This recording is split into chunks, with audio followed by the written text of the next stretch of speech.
Applications of trigonometry in day to day life. आपल्या दैनंदिन जीवनामध्ये ट्रिगोनोमेट्री आपण कुठे वापरू शकतो, राईट. ठीक आहे, ते आपल्याला पाहता येईल आजला. तर चला आपण सुरुवात करूयात. बाय ऍप्लिकेशन्स ऑफ काय सांगा ट्रिगोनोमेट्री, और we can say that word problems of trigonometry. तर let's say the heading that is काय सांगा ऍप्लिकेशन्स. पहा आपल्या टॉपिकचं नाव आहे applications of trigonometry in our day to day life, right. ठीक आहे. आता ट्रिगोनोमेट्रीचे ऍप्लिकेशन्स पाहण्यापूर्वी म्हणजे वर्ड प्रॉब्लेम आपल्याला शिकायचे. But before seeing the word problems of trigonometry, हे शिकण्यापूर्वी we should know some terms related with the word problems किंवा some terms related with the trigonometry. ट्रिगोनोमेट्रीचे रिलेट असणारे काही टर्म्स आपल्याला माहिती पाहिजेत. परीक्षा कोणकोणत्या टर्म्स आपल्याला माहिती पाहिजेत तर ते आपण थोडक्यात 5-10 मिनिटं चेकआउट करूयात. Then we will see some problems of the trigonometry, right. ठीक आहे. तर काय तर सुरुवातीला आपल्याला माहिती आहे लाईन ऑफ विजन. पहा लाईन ऑफ काय सांगा vision. 3 things I am going to tell you. Line of vision, this is the first thing. Line of vision. आता what is mean by line of vision. काय असते line of vision. पहा let consider the observer A is looking at the काय सांगा point बी. Observer ए जो आहे ना तो ऑब्जेक्ट बी कडे किंवा बी त्या ठिकाणी एखादा ऑब्जेक्ट असेल त्याच्याकडे पाहत असेल. पहा लक्षात घ्या. Here it is observer A, here it is observer A and it is looking at काय सांगा ऍट ऑब्जेक्ट बी. तो काय करतोय बी नावाच्या ऑब्जेक्ट कडे पाहतोय. मग line A B, G line A बी असणार आहे ना त्या दिशेने तो पाहणार की नाही असा, राईट. ठीक आहे. मग this line A B is called as काय सांगा लाईन ऑफ विजन. तिला काय म्हणायचं लाईन ऑफ विजन असं म्हणायचं, बरोबर. ठीक आहे. पहा कन्सिडर कशा प्रकारे कन्सिडर अन ऑब्झर्वर तर ते सर्वांना A is looking towards the object B, towards काय सांगा ऑब्जेक्ट बी. तो कोणत्या ऑब्जेक्ट कडे पाहतोय बी कडे. देन ती लाईन ते काय सांगा line A B is called as line A B जी आहे तिला काय म्हणतो तुम्ही line A B is called as line of vision. Line of काय सांगा vision. It is called as line of vision. Very simple. पहा लक्षात घ्या. तुम्ही समजा या ठिकाणी उभे असाल, you are wait at this position. Here it is observer A and it is looking at the काय सांगा ऑब्जेक्ट बी. तो बी ऑब्जेक्ट जर लोअर लेवलला असेल पण तुम्ही जर अशा पद्धतीने पाहत असाल in this way, then here it is the line of vision. ही लाईन ऑफ विजन झाली त्याची. तर some line A B is called as काय सांगा लाईन ऑफ विजन. हे लक्षात ठेवा. In this way this is all about the काय सांगा लाईन ऑफ विजन. कोणत्या दिशेने तुम्ही ऑब्जेक्ट कडे पाहताय, बरोबर. ठीक. By which direction we see towards the काय सांगा object, or by which direction the observer sees towards the object. Observer object कडे कुठल्या दिशेने पाहतो त्या लाईनला काय म्हणायचं सांगा लाईन ऑफ विजन असं म्हणतात. तर this is the first topic we should know. हा पहिला टॉपिक आपल्याला माहिती पाहिजे. सेकंड टॉपिक काय माहिती पाहिजे आपल्याला, we should know angle of काय सांगा इलेव्हेशन. पहा सेकंड काय आपल्याला माहिती पाहिजे अँगल ऑफ काय सांगा इलेव्हेशन. आता what is angle of elevation. Angle of elevation आपल्याला माहिती पाहिजे. What is mean by angle of elevation. Let's check now. ही झाली लाईन ऑफ विजन. आता पहा consider the observer A is at any position. कुठल्या तरी या पोझिशनला ऑब्झर्वर ए आहे and it is looking towards the object which is काय सांगा हायर लेवल.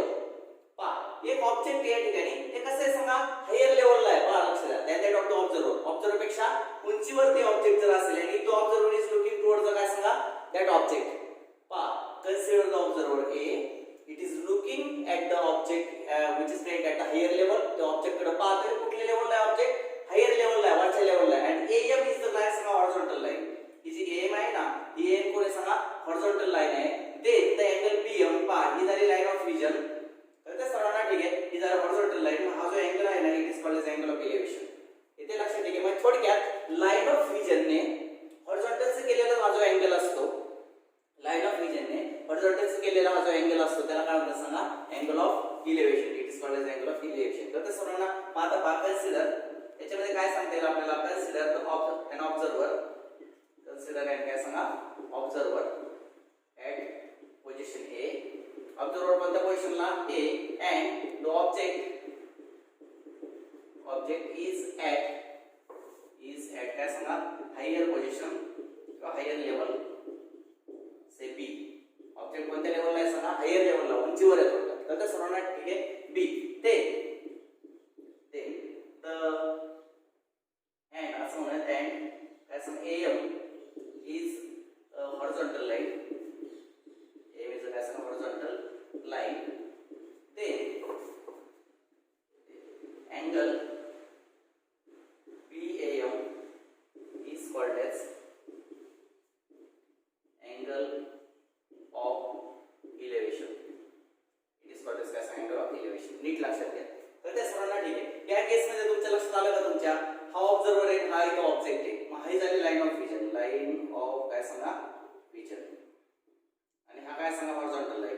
सांगा this is a horizontal line, here is a काय सांगा हॉरिझॉन्टल लाईन, राईट. ठीक आहे. मग लाईन ऑफ व्हिजन आणि हॉरिझॉन्टल लाईन यांच्यामध्ये हा जो अँगल असतो ना इट इज कॉल्ड काय सांगा अँगल ऑफ इलेव्हेशन, याला आपण अँगल ऑफ इलेव्हेशन असू शकतो वापरणार आहे.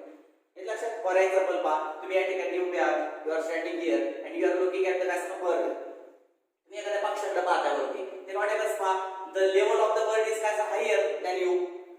पक्षाची जी काही लेवल आहे ती काय सांगा तुमच्यापेक्षा उंचावर येतो आणि त्यामुळे या लाईन ऑफ व्हिजन ने तुम्ही ह्या हॉरिझॉन्टल से जो अँगल केलेला असतो इट इज कॉल्ड काय अँगल ऑफ इलेव्हेशन. मग किती अँगलने वर पाहताय तुम्ही, राईट. ठीक आहे. त्याला म्हणायचं आहे अँगल ऑफ इलेव्हेशन, राईट. हे लक्षात. ठीक आहे. It is called angle of elevation. आता पहा लक्षात द्या अँगल ऑफ इलेव्हेशन म्हणजे काय सांगितलं. आता मला तिसरा टॉपिक तुम्हाला शिकवायचा आहे तो म्हणजे काय सांगा angle of depression. Angle of काय सांगा डिप्रेशन. ठीक आहे. तर थर्ड टॉपिक वर consider now angle of depression. आता what is mean by angle of depression पहा कन्सिडर करा, एकदम इझी आहे. हियर इट इज काय सांगा ऑब्झर्वर ए. आता ऑब्झर्वर ए इथं आहे अँड यू आर लुकिंग और ऑब्झर्वर इज लुकिंग काय सांगा towards the object which is काय सांगा ॲट लोअर लेवल. ऑब्झर्वर काय करतोय सांगा लोअर लेवलच्या ऑब्जेक्टकडे पाहतोय. पाहिजे इथं ऑब्जेक्ट आहे B is the object, A is the observer. Observer is looking in the काय सांगा towards the object at lower level. Lower लेवलला ऑब्जेक्ट आहे लक्षात घ्या. अँड ए इज द काय सांगा हॉरिझॉन्टल लाईन ड्रॉन फ्रॉम काय सांगा ए पासून काढलेली काय सांगा हॉरिझॉन्टल लाईन ए पासून काढलेली. तर कसं म्हणणार तिला आपण ए म्हणून दिस अँगल काय सांगा M A B. This angle is called as angle of depression. त्याला काय म्हणायचं अँगल ऑफ डिप्रेशन. पहा नीट लक्षात द्या. आता तुमची लाईन ऑफ व्हिजन इथं आहे, नीट लक्षात घ्या. ही काय सांगा लाईन ऑफ व्हिजन, ही काय लाईन ऑफ व्हिजन आणि ही तुमची हॉरिझॉन्टल लाईन आहे, हॉरिझॉन्टल लाईन, राईट. ठीक आहे. फक्त एक आहे की जे ऑब्जेक्ट इथे लोअर लेवलला आहे तुम्ही जर खाली पाहत असाल तर अँगल ऑफ डिप्रेशन हॉरिझॉन्टल सी किती अँगल आहे खाली पाहता तुम्ही त्याला म्हणतो अँगल ऑफ डिप्रेशन. आणि हॉरिझॉन्टल चे किती अँगल आहे वर पाहत असाल अँगल ऑफ इलेव्हेशन. हे पहा ही आपली हॉरिझॉन्टल लाईन झाली एम. आणि जर तुम्ही वर पाहत असाल तर काय आलं सांगा अँगल ऑफ इलेव्हेशन. आणि हॉरिझॉन्टल लाईन जर तुम्ही खाली पाहत असाल तर अँगल ऑफ डिप्रेशन. येते लक्षात. ठीक आहे. मग अँगल ऑफ डिप्रेशन मध्ये काय असं object is at lower level than that of the काय हॉरिझॉन्टल. आणि ॲट काय अँगल ऑफ इलेव्हेशन मध्ये ऑब्जेक्ट इज काय सांगा upper level and that that of the काय line of horizontal drawn from काय ऑब्झर्वर. ऑब्झर्वर पासून काढलेल्या हॉरिझॉन्टल लाईनच्या ऑब्जेक्ट हायर लेवलला असतं, उंचावर असतं, तिथे अँगल ऑफ इलेव्हेशन मोजला जातो. आणि ऑब्झर्वर पासून जी हॉरिझॉन्टल लाईन काढली त्या लाईनच्या ऑब्जेक्ट जर काय असेल सांगा लोअर लेवलला असेल अँगल ऑफ डिप्रेशन मोजला जातो. हा अँगल जो आहे अँगल काय सांगा डिप्रेशन. मी तर या ठिकाणी लिहितो पहा लक्षात. त्याचे जसे मी या ठिकाणी लिहिलं तसंच मी या ठिकाणी लिहिणार आहे. पहा कन्सिडर अँड ऑब्झर्वर. ऑब्झर्वरला आपण सगळ्या ठिकाणी ए नाव दिले ॲट पोझिशन ए. ऑब्झर्वर कोणत्या पोझिशनला आहे सांगा at position A and the object is at lower position. Object is काय सांगा at lower position, lower level म्हणूयात आपण लोअर लेवल काय सांगा बी. ऑब्जेक्ट कोणत्या लोअर लेवलला B. And M is a horizontal line. M काय सांगा हॉरिझॉन्टल लाईन आहे, horizontal line drawn from observation किंवा ड्रॉन फ्रॉम ए म्हणूयात. देन लक्षात then angle M A B. Angle काय सांगा एम ए बी. हा एम ए बी हा जो अँगल आहे ना इज कॉल्ड एज काय सांगा अँगल ऑफ डिप्रेशन. त्याला आपण काय म्हणायचं सांगा अँगल ऑफ डिप्रेशन असं म्हणायचं. तर सर्वांना angle M A B, angle M A B is called as angle of depression, right. ठीक आहे. तर अशा प्रकारे इफ द काय object is at lower level then that of the horizontal of काय सांगा drawn from observer then angle of depression. खाली जर पहा हे आपले हॉरिझॉन्टल झालं, ही हॉरिझॉन्टल झालं. आणि आपण जर खाली पाहत असले एखाद्या ऑब्जेक्टकडे तर अँगल ऑफ डिप्रेशन मोजला जातो. आणि हे आपले हॉरिझॉन्टल झालं. जर आपण वर पाहत असले एखाद्या ऑब्जेक्टकडे तर अँगल ऑफ इलेव्हेशन मोजला जातो. म्हणजे line of vision. Line of vision म्हणजे काय कोणत्या दिशेने आपण पाहतोय ऑब्जेक्टकडे त्याला लाईन ऑफ व्हिजन म्हणायचं. पण लाईन ऑफ व्हिजनने हॉरिझॉन्टल से केलेले अँगल वर पाहत असेल तर इलेव्हेशन, खाली पाहत असेल तर काय सांगा डिप्रेशन. तर this three terms we should know. त्या तीन टर्म्स आपल्याला माहिती पाहिजे before we solve the word problems of काय सांगा ट्रिग्नोमेट्री. तर ट्रिग्नोमेट्रीचे वर्ड प्रॉब्लेम्स पाहण्यापूर्वी आपल्याला या तीन गोष्टी 100% निश्चितपणे माहिती पाहिजे. तर या तीन गोष्टी आपल्याला बऱ्याचदा उपयोगात आता आणता येतील. तर ते सर्वांना ठीक आहे किंवा बऱ्याचदा आपल्याला याचा उल्लेख केला जाईल आपल्या एक्झाम्पल मध्ये, राईट. ठीक आहे. तर या तीन मग याचा स्क्रीनशॉट काढून तुमच्या वहीमध्ये नोट करून घ्या म्हणजे मला पुढच्या याच्याकडे जायचे. आता मी रब करणार आहे सर. हा ठीक आहे. त्याचा लिहून टाका तुमच्या मध्ये, पॉज करा किंवा स्क्रीनशॉट काढून नंतर लिहा. ठीक आहे. चला मी आता रब करणार आहे आणि मी डायरेक्टली जाणार आहे आपल्या एक्झाम्पल्स कडे, राईट. ठीक आहे. तर पहा I am going to directly take the examples from practice 6.2. तर 6.2 मध्ये जे जे ऍप्लिकेशन्स ऑफ ट्रिगोनोमेट्री मधले एक्झाम्पल्स आहेत म्हणजे वर्ड प्रॉब्लेम्स आहेत ते मी सॉल्व्ह करायला घेतोय आता. Okay bye.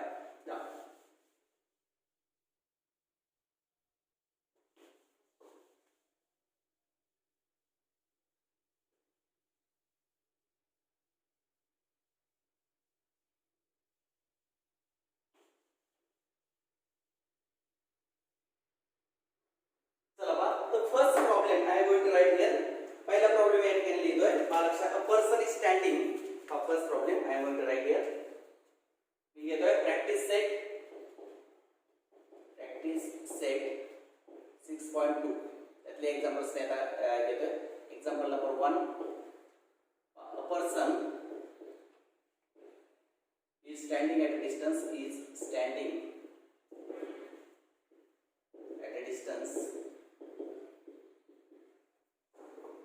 of 80 meter from a church looking at its top. The angle of elevation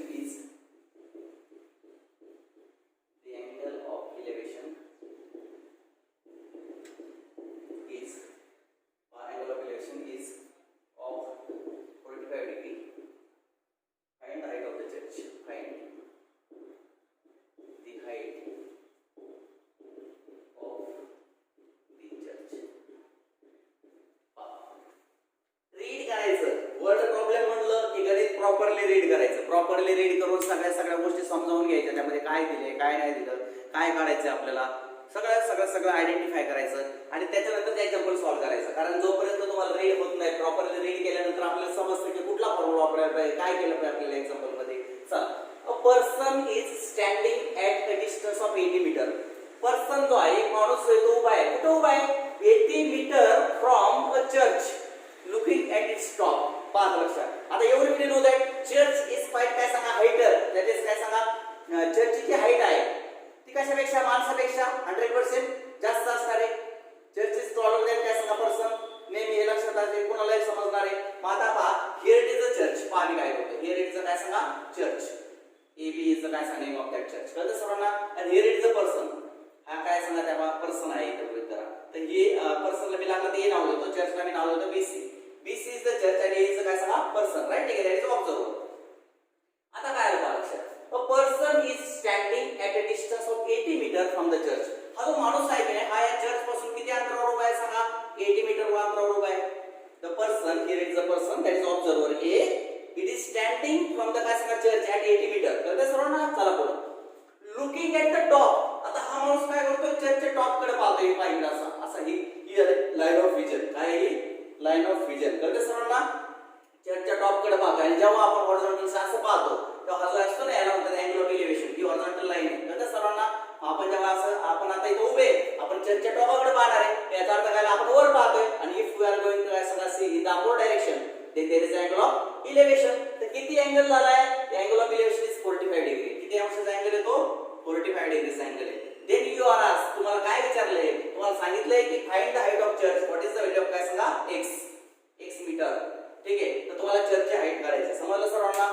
आता कुठले एक्झाम्पल सॉल्व्ह करताना काय करायचं, जे काय नोटिफिकेशन तुम्ही घेतलेले, जे काय वापरले, तर मी काय करणार पाहिजे, A इज इक्वल टू काय सांगा, पोझिशन ऑफ ऑब्झर्वर.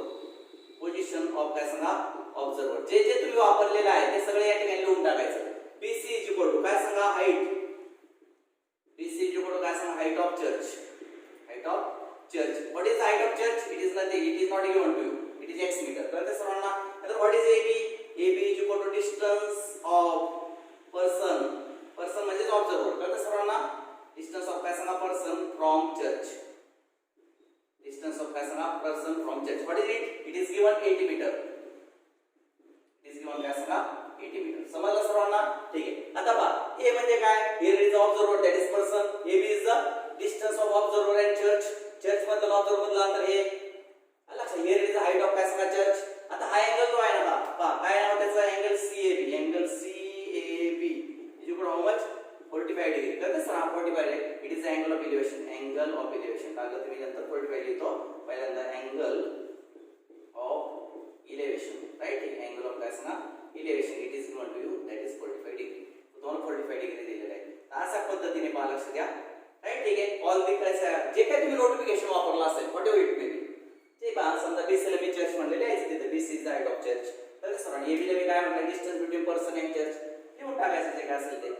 हा, ठीक आहे. ज्याच्या व्हॅल्यू पाहिजे त्या सुद्धा लिहून टाकायच्या. अशा प्रकारे what ever notifications you have use, जे काही तुम्ही नेम्स लेटर्स वापरले असेल त्याचा नोटिफिकेशन सगळ्याचा अर्थ काय असेल ते लिहून टाकायचं. तर सरांना पॉईंट काय इंडिकेट करतं सगळे इंडिकेट करायचे या ठिकाणी. आणि मग एक्झाम्पल सॉल्व्ह करायला सुरुवात करणार तुम्ही.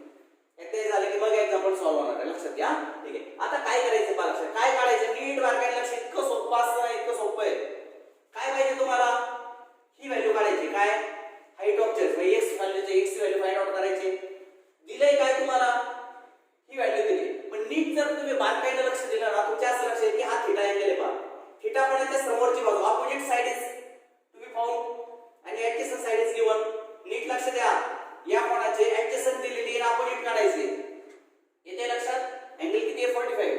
ऍडजस्टंट साइड गिवन आहे, करायची कोणती, ऑपोजिट. मग ऍडजस्टंट साइड आणि ऑपोजिट साइड यांच्यात कोणता रेशो रिलेशन सांगतो, which trigonometric ratio gives the relationship between adjacent side आणि opposite. कारण adjacent दिली असता opposite काढायची, मग त्याच्या रिलेशन कोणता रेशो सांगतो, तर सगळ्यांना माहिती आहे. काय माहिती आहे सांगा, tan theta equal to opposite side upon adjacent side. काय, tan theta equal to opposite side upon. मग आपल्याला कोणता रेशो वापरायचा समजलं सर्वांना, tan रेशो वापरायचा. कारण tan theta यांच्यात रिलेशन देणार आहे. tanच का वापरायचं समजलं का, ऍडजस्टंट साइड दिलेली आहे, ऑपोजिट काढायची. मग ऑपोजिट आणि ऍडजस्टंट यांच्यात कोण रिलेशन असतं, tan theta. tan equal to opposite upon adjacent. माहिती आहे सर्वांना. मग आता मी वापरतो पहा, लक्ष. इन ट्रायंगल tanच का वापरायचं लक्षात आहे. इन ट्रायंगल काय सांगा, ए बी सी. आता हा राईट अँगल असतो, चर्च इज ऑलवेज व्हर्टिकली काय सांगा, टुवर्ड्स द हॉरिझॉन्टल. राईट, मग हे angle B is equal to काय सांगा, 90 डिग्री. हा, मग देयरफॉर पहा tan थीटा, tan थीटा किंवा tan 45 लिहिलं तरी चालेल. तर ते सर्वांना tan 45 लिहितो directly. tan 45 is equal to, right सांगा, ऑपोजिट साइड कोण आहे, CB divided by adjacent side कोण आहे, एबी. लागलं तुम्ही तुमच्या माहितीसाठी मुद्दाम लिहितो इथं, ऑपोजिट साइड आपण काय सांगा, ऍडजस्टंट साइड. तर ते सर्वांना ठीक आहे. म्हणून tan 45 is equal to CB upon AB. Opposite side CB, adjacent side AB. आलं लक्षात, ठीक आहे. बट tan 45 ची व्हॅल्यू किती असते सांगा, 1 असते. किती असते, 1. tan 45 व्हॅल्यू 1 असते. कसे काय 1, लक्ष द्या. जर तुमच्या नाही लक्षात आलं नाही वेळेला, तर मी तुम्हाला ट्रायंगल सांगितलेलं आहे कसा काढायचा. हे पहा, हे पहा, 45 ट्रायंगल म्हटले की 1 1 आणि √2 लक्षात ठेवायचं नेहमी. 45 ट्रायंगलच्या साइड कशा असतात, 1 1 आणि √2. इथे लक्षात, ठीक आहे. माझं तुम्हाला काय हवं आहे, tan 45 म्हणजे काय, opposite side upon adjacent side. तर ते 1 अपॉन 1 किती असतो, 1. tan 45 ची व्हॅल्यू 1 असते टेबलनुसार. लक्षात आलं का सर्वांच्या, ठीक आहे. म्हणजे या ठिकाणी 1 टाकतो पहा. 1 इज इक्वल टू काय सांगा, सीबी आपण काय सांगा, एबी. कळलं सर्वांना, सीबी अपॉन एबी ची व्हॅल्यू 1 आली. आता सांगा मला सीबी किती आहे, x. म्हणून 1 is equal to x upon AB किती आहे सांगा, 80. x upon 80. पहा, सीबी ची व्हॅल्यू x आहे, एबी ची व्हॅल्यू किती आहे सांगा, 80. मग क्रॉस मल्टिप्लाय करा, क्रॉस मल्टिप्लाय. तर ते सर्वांना x इज इक्वल टू किती येणार सांगा, 80. आणि अशा प्रकारे तुमच्या असं लक्षात येईल की therefore height of church is equal to x is equal to how much, 80 metre. तर त्या चर्चच्या हाईट सुद्धा किती असणार आहे, 80. जेवढे या अंतर आहे तेवढंच हे असणार आहे. कारण tan 45 आहे की नाही, 45 90 चा जो ट्रायंगल असतो त्याच्या दोन बाजू असतात ते सारखे असतात. ते येणारच होतं 80 metre. In this way we have found the value of काय सांगा, x.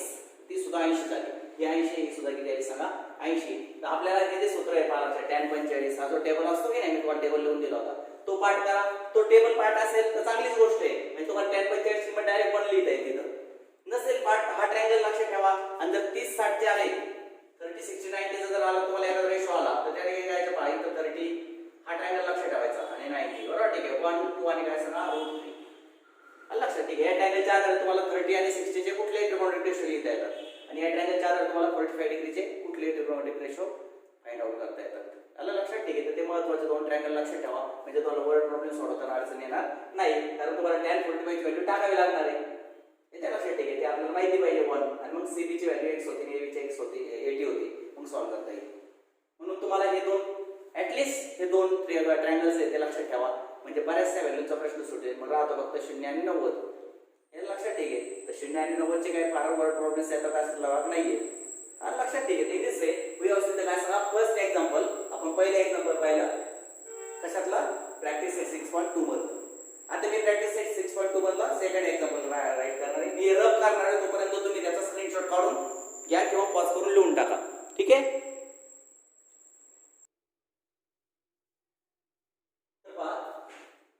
सेकंड एक्झाम्पल जे मी इथे लिहिले from the top of light house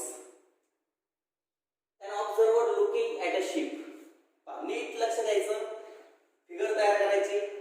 from the top of light house पहा लाईट हाऊस आहे. ठीक आहे. हे इट्स काय असतं लाईट हाऊस.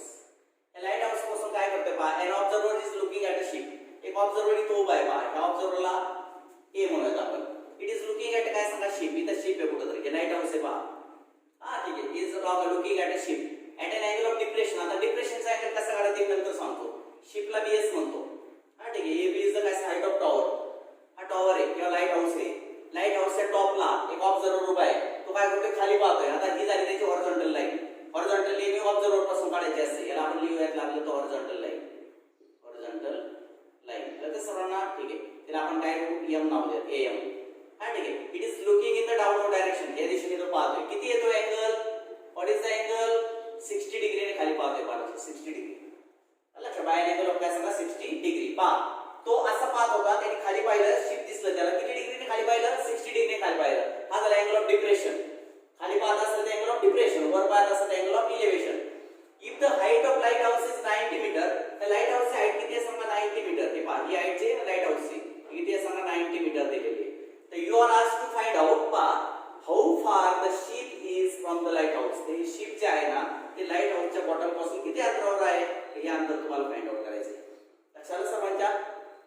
ठीक आहे. पहा मी नोटेशन लिहितो जे काय असेल ते पहा. A B is equal to काय सांगा height of light house. Light हाऊसची हाईट आहे. Light house height of light house किती येते 90 मीटर. पहा 90 मीटर किती दिलेली आहे आपल्याला कळते सर्वांना. BS what is BS.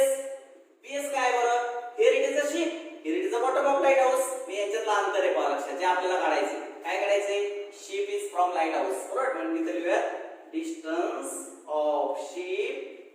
Distance of ship from काय सांगा लाईट हाऊस. लाईट हाऊस पासून शिपचं अंतर किती आहे ते आपल्याला फाइंड आउट करायचं आहे. कळतं सर्वांना. ठीक आहे. तर त्याला आपण x मानलेले आहे. इज इक्वल टू काय मानले आपण सांगा x मीटर मानलेले आहे. आता हा जो अँगल आहे पहा लक्षात घ्या M A S. Angle M A S is equal to angle of depression. Angle of काय सांगा डिप्रेशन. तर डिप्रेशनचा अँगल आहे किती येतो सांगा.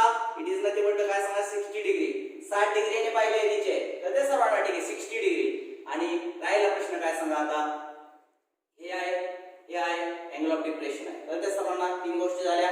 आणि हा ए म्हणजे कोणी ऑब्झर्वर आहे तुमचा. तर ते सर्वांना ठीक आहे.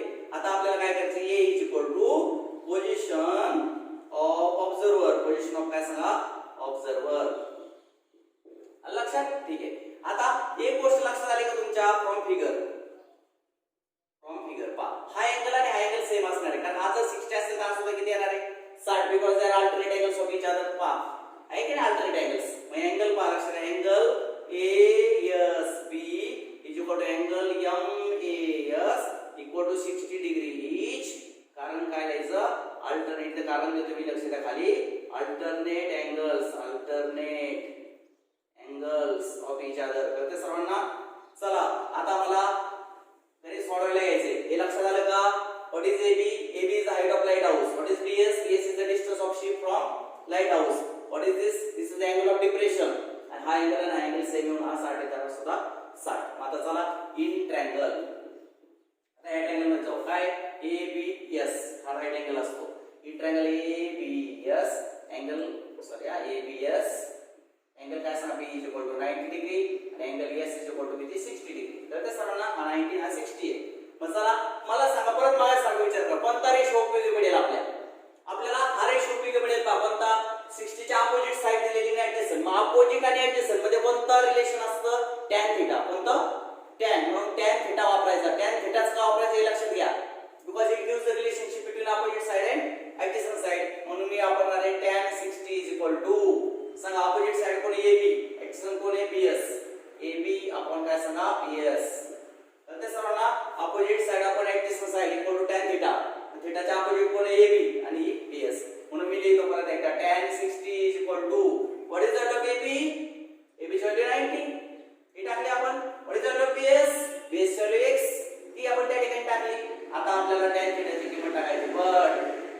tan 60 इज इक्वल टू, परत एकदा तुम्ही हे लक्षात ठेवा, हा ट्रायंगल माहिती असेल तुम्हाला की मग काही अडचण नाही. हे पहा ट्रायंगल 30 60 90 हा ट्रायंगल असेल 1 2 आणि √3 असं असतं. tan 60 ची व्हॅल्यू आली तुम्हाला. पण tan 60 म्हणजे काय, opposite side upon adjacent side. पण 60 च्या अपोजिट कोण आहे, √3. ऍडजसंट ला किती आहे 1. विथ √3 आपण 1 म्हणजे √3 असते याची व्हॅल्यू. कळलं का, हा ट्रायंगल लक्षात ठेवायचा. 30 60 साठी हा ट्रायंगल.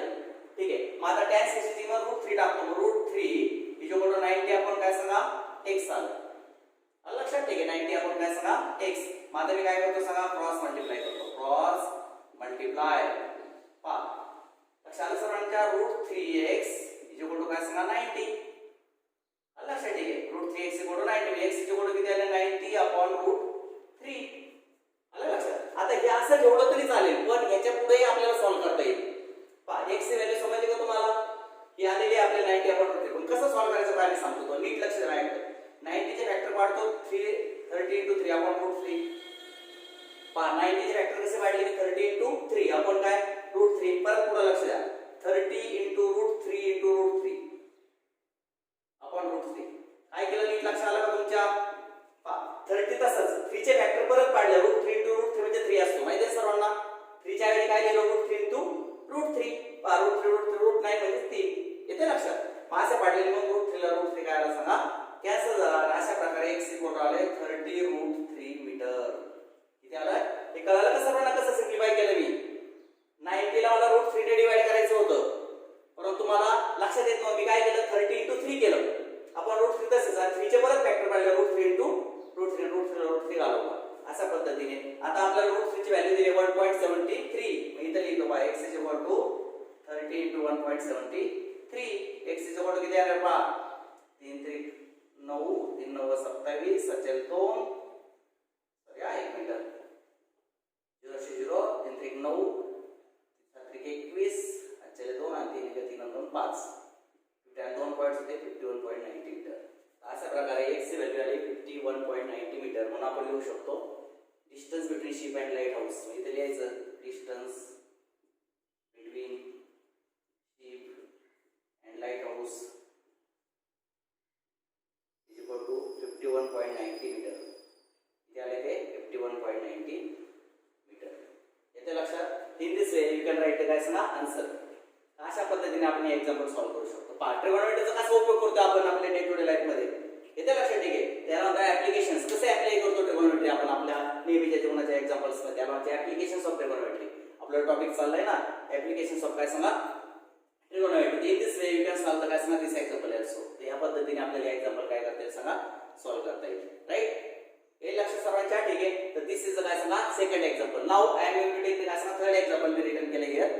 पहा 2 buildings are facing each other on a road of width 12 metre. पहा 2 बिल्डिंग्स आहेत. पहा लक्षात घ्या कशा पद्धतीने. ही एक बिल्डिंग, हे पहा ही एक बिल्डिंग आहे आणि ही दुसरी बिल्डिंग आहे. पहा लक्षात 2 बिल्डिंग्स, हा ठीक आहे. Facing each other on a road with रोडची विड्थ किती आहे सांगा 12 मीटर. हा रोड आहे. पहा लक्षात घ्या, हे is the road. From the top of first building, पहा या पहिल्या बिल्डिंगच्या टॉप काय, या पहिल्या बिल्डिंगचं नाव आपण AB घेऊया, दुसऱ्या बिल्डिंगचं नाव काय करूया सांगा CD घेऊया. पहा लक्षात AB आणि CD आणि 2 बिल्डिंग्स. कळतं सर्वांना. आता पहा पहिलीच्या टॉप कडून काय केलंय, उंचीचा 10 मीटर आहे, 10 मीटर उंच आहे. कशाकडे पाहिलं, सेकंड बिल्डिंगच्या टॉप कडे पाहिलं. From the top of the first building which is 10 metre high the angle of elevation to the top of second. पहा दुसऱ्या बिल्डिंगच्या टॉप ही हॉरिझॉन्टल लाईन काढली ऑब्झर्वर पासून, ही झाली ऑब्झर्वर पासून हॉरिझॉन्टल. आणि सेकंड बिल्डिंगच्या पहा हा माणूस ऑब्झर्वर इथे आहे, तो पहिल्या बिल्डिंगच्या टॉपवर उभा आहे, तो दुसऱ्या बिल्डिंगच्या टॉप कडे पाहतोय. पाहत असताना ही त्याची हॉरिझॉन्टल लाईन आहे, तो वर पाहतोय. किती अँगलने पाहतोय, 60 डिग्रीने. कितीने पाहतोय सांगा 60 डिग्रीने पाहतोय. समजलं सर्वांना, ठीक आहे. हा राईट अँगल असेल तर तुम्हाला असा प्रश्न विचारलाय what is height of second building. तर या सेकंड बिल्डिंगची हाईट किती, आणि तिथं आपण तात्पुरतं नाव देऊ AM. गणित सगळं वाचायचं व्यवस्थित, त्यावर आपण फिगर तयार करायचे. पहा 2 बिल्डिंग होत्या, पहिलीची हाईट 10 होती, दुसरीची हाईट काढायची आपल्याला. 2 बिल्डिंग मधलं अंतर किती होतं, रस्त्याच्या 2 बाजूला होत्या, रस्त्याची विड्थ होती 12 मीटर. आणि पहिल्या बिल्डिंगच्या टॉप पासून दुसऱ्या बिल्डिंगच्या टॉप कडे पाहिले तर हॉरिझॉन्टल सी लाईन ऑफ विजनने जो केलेला कोण असतो त्याला आपण अँगल ऑफ एलिव्हेशन म्हणतो. मग आता सगळं नोटेशन लिहितो. मला AB इज इक्वल टू काय सांगा हाईट ऑफ काय सांगा first building is equal to किती आहे सांगा 10 metre. CD is equal to height of of काय सांगा second building is equal to 10 + x. आता का माहिती आहे का हे 10 आहे की नाही, हे 10 वाले हे सुद्धा किती येणार आहे 10च मीटर येणार की नाही, कारण हा रेक्टँगल तयार होईल आतला. हा जर 10 येत असला 10 मग आपल्याला x काढायचं. समजलं सर्वांना. मग सेकंड बिल्डिंगची हाईट किती असणार आहे 10 + x. कळते. आणि तर बीडी इज इक्वल टू काय सांगा विड्थ ऑफ रोड. बीडी काय असणार विड्थ ऑफ रोड. रोडची विड्थ आहे आणि ती किती दिली तुम्हाला 12 मीटर दिली. कळते सर्वांना. आता हा अँगल दिले पहा angle CAM. Angle CAM is equal to angle of elevation. Angle of काय सांगा इलेव्हेशन. हा इलेव्हेशनचा अँगल आहे आणि तो किती दिलेला आहे सांगा 60 डिग्री दिलेला आहे. कळते सर्वांना. ठीक आहे. आता आपल्याला गणित सोडवायला सुरुवात करायची. पहा लक्ष द्या. इन फिगर पहा quadrant ABDM इज काय सांगा रेक्टँगल. हा काय रेक्टँगल आहे. कळते सर्वांना. हा क्वाड्रंट काय रेक्टँगल. मग ही बाजू आणि ही बाजू सारखी म्हणून AB बरोबर काय सांगा MD is equal to 10 metre each. आणि BD आणि AM सुद्धा कसे असणार same. AM is equal to काय असणार BD इज इक्वल टू काय असणार 12 मीटर इच. ही 12 आहे ते सुद्धा किती येणार सांगा 12 मीटर. कळते सर्वांना. हे 10 आहे त्याच्यावर हे 10 काढता येईल. लागलं तर मी जे याच्यावर मिळवलंय त्याला मी रेड कलर वापरतो. हे 10 आहे म्हणून हे किती आलं सांगा 10 मीटर आणि हे 12 आहे म्हणून हे किती आलं सांगा 12 मीटर. आलं लक्षात. मग आता आपण काय करूया या ट्रायंगल मध्ये x व्हॅल्यू काढून घेऊ आणि x माहित झाली की आपल्याला या बिल्डिंगची हाईट काढता येईल. येते लक्षात. x काढला की आपण या बिल्डिंगची हाईट काढू. हां चला नाव इन ट्रायंगल काय सांगा AMC angle M equal to 90 आणि अँगल A इक्वल टू 60. बरोबर ठीक आहे. देअरफॉर कोणता रेशो वापरायचा टॅनच वापरायचा. का माहिती आहे का 60 च्या अपोजिट साइड काढायची ॲडिशन दिली ना. अपोजिट आणि ॲडिशन मध्ये कोणता रेशो असतो टॅन. मग वापरतो का tan 60 is equal to opposite side आहे CM. हे पहा 60 च्या अपोजिट कोण आहे CM आणि ॲडिशनला कोण आहे ही AM. बरोबर. म्हणजे tan 60 is equal to CM किती x आणि AM किती माहिती आहे का 12. पहा AM ची व्हॅल्यू 12 आहे. But tan 60 is equal to किती असतो सांगा √3 असतो. किती असतो √3. मगाशी आपण एक्झाम्पल घेतलं होतं टॅनचं. टॅन 60 हे पाहिजे आहे. हे पहा टॅन 60 ची व्हॅल्यू किती आहे √3 तर दाखवली मी कसे आहे. आलं लक्षात. ठीक आहे. मग आता पहा इथे टाकतो √3 इज इक्वल टू काय असं x/12. इथे काय करायचं क्रॉस मल्टिप्लाय करायचं. Cross multiply x is equal to किती सांगा 12√3. x इक्वल टू काय 12√3. आता हे जे एक्झाम्पल आहे ना या एक्झाम्पल मध्ये तुम्हाला √3 ची व्हॅल्यू दिलेली नाहीये. त्यामुळे तुम्ही नाही वापरली तरी असं जास्त आन्सर जरी ठेवलं तरी चालेल. असं जास्त कारण ह्या एक्झाम्पल मध्ये √3 किती आहे ते दिलं होतं ऑलरेडी. त्यामुळे आपण काय केलं ती व्हॅल्यू टाकली. या एक्झाम्पल मध्ये √3 ची व्हॅल्यू घ्यायला सांगितलेली नाही. आपल्याला माहित नाहीये ती. जर घ्यायचीच असेल तुम्हाला तर घेऊ शकता तुम्ही 12 * काय 1.73. मग तुमचं x इक्वल टू 12 × 36 = 3 84 × 87 आणि 12 × 12 12 × 8 20 20.76 मीटर. तर घ्यायचे असेल तर असं हे असं पण चालेल हे पण चालेल. मग तुम्ही लिहू शकता therefore height of second building height of काय सांगा second building is equal to त्याला आपण सीरी म्हटलेलं आहे सेकंड बिल्डिंगला. तर 10 + x होते ती किती आहे 10 + x हे पहा 10 + x किती आली 10 + काय सांगा x. हे तुमचं उत्तर आलं 10 + 20.76 हे तुमचं उत्तर येणार सांगा 30.76 मीटर. हे आपला आन्सर आहे फायनल आन्सर. तर 30.76 मीटर will be the काय हाईट ऑफ सेकंड बिल्डिंग. आलं लक्षात. In this way you can काय सांगा apply the trigonometry in our day to day life problems or numericals. आपल्या दैनंदिन जीवनामध्ये सुद्धा आपण ट्रिगोनोमेट्री या पद्धतीने वापरू शकतो. तर this is all about the काय ऍप्लिकेशन्स ऑफ ट्रिगोनोमेट्री. राईट. ठीक आहे. हे सगळं नोट करून घ्या. बाकीचे लेक्चर आपण उद्याच्या लेक्चरला